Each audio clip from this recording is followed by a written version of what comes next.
want to speak briefly to some things that are missing from almost every conversation I have come across about perimenopause.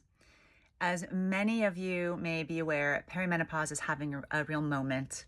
It's all over the internet. It's all over the influencers. I have hesitated to weigh in outside of my many one-on-one talks with patients in the clinic because, as always, there's so much to say. It's hard to know where to start. It is yet another topic for a future class or workshop. But briefly, as brief as I can be, some really important things that I see missing from the current conversation. Number one, perimenopause is being talked about like it's a disease to be conquered or a battle to be won. When what it is a phase of life that all of us in female bodies are going to encounter at some point. And this matters because it's a phase of life that is loaded with so much important information for us about what isn't working anymore.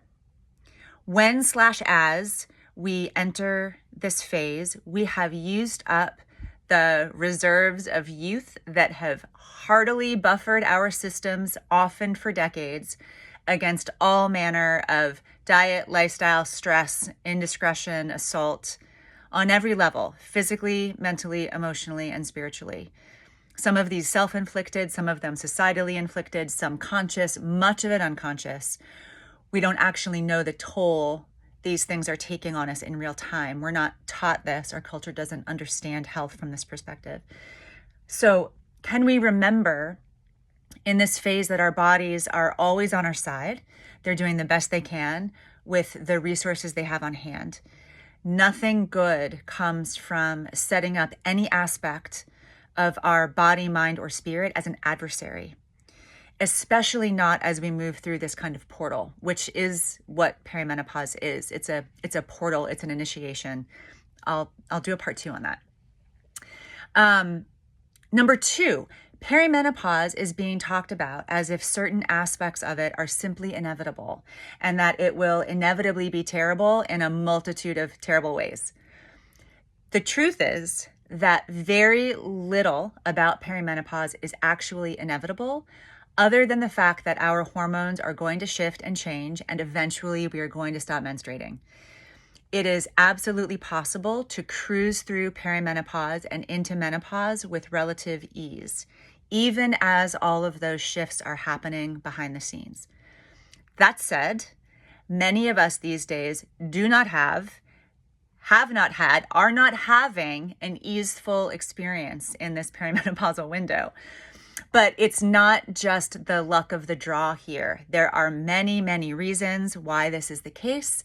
Too many to get into here, but for now, just know that while struggling in this window is common, it's not inevitable. It does not need to be like this. If you're through it already, it doesn't need to be like this for your friends, your daughters, your sisters, your nieces. And I mean that even in the absence of interventions, whether they're Chinese medicine, what I practice, or hormonal. The baseline experience that most women are managing and having doesn't need to be like this. Number 3, perimenopause is being talked about as if it just shows up out of nowhere, like as if we have no warning signs, like there's no way to make sense of its development or its progression, like what's going to happen is just going to happen, like it just is what it is, and we are the victims of it. Again, not true. As I said earlier, one way to think about perimenopause is as this meeting point between the inevitable shifting of our hormones and, over here, the accumulation of unregulated stressors we've put on our body over the course of our lifetime up to that point. Again, consciously, unconsciously, this is not about fault or blame. It's just the reality of being alive in a body. The question becomes, how well can our body's resources manage the inevitable shift?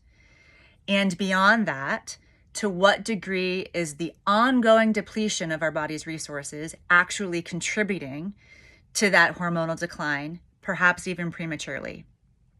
So the key takeaway here for you is these symptoms, they do not come out of nowhere. It's not like free sailing and then boom, it might seem that way.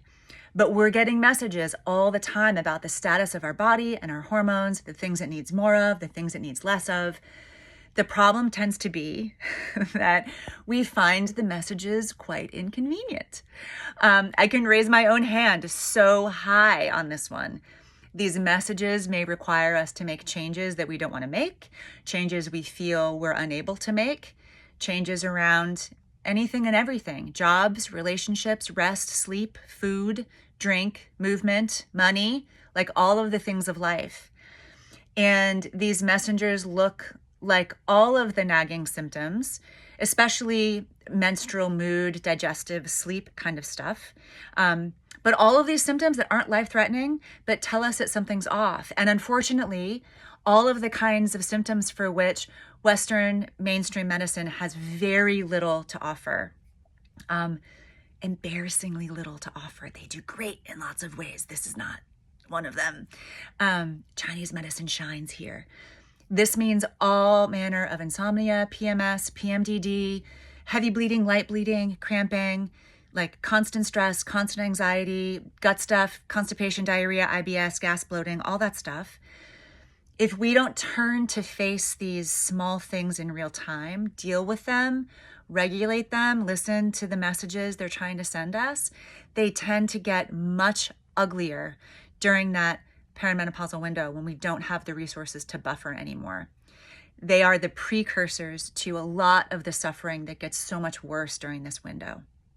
So again, it's not that perimenopause causes these symptoms per se, it's that the outgoing tide of our hormones reveals what was more of what was always underneath the surface. That's one way to look at it. Okay, so that's probably enough for now. Reach out with any questions or comments. I know this is a really big topic and people have lots of questions. I'll do a little part 2, at least maybe a part 3, about the portal aspect. There'll be more soon. Bye for now.